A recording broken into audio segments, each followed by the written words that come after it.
paano mag set ng ignition timing kung walang timing light.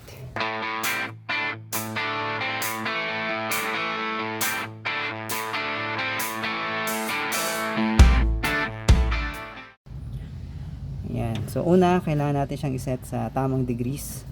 So dito, ayan, nandito yung crankshaft niya, timing sa pulley.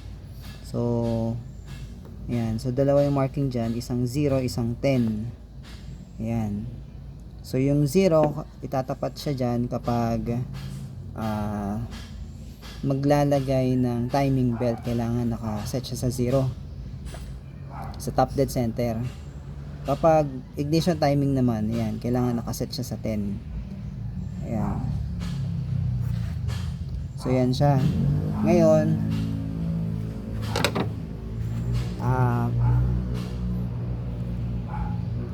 Ngayon pupunta tayo sa distributor.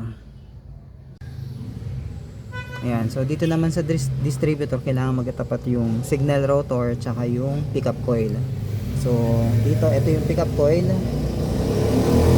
Ayan, tapos ito yung signal rotor. Ayan, so kung makikita natin yung pointer nya, ayan, tsaka yung pickup coil, yung pinakagitna, magkatapat sila. So yun lang, pagtatapatin lang yung dalawang yan. Kapag hindi yan magkatapat, iikutin lang itong distributor.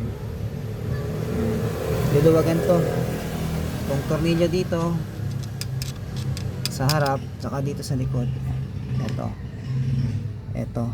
Ayan. So pag maluwag na yan, ikutin yung distributor, tapos hanggang sa magtapat yung itong rotor, signal rotor, tsaka yung pickup coil. So pag magkatapat na yan, ibig sabihin naka-timing na siya, yung ignition timing. Okay na yan. So ganun yun kapag walang signal light. Pag walang ganun yung pag walang timing light. Syempre mas maganda kung may may timing light. Gamit tayo ng timing light para masigurado. So yun lang.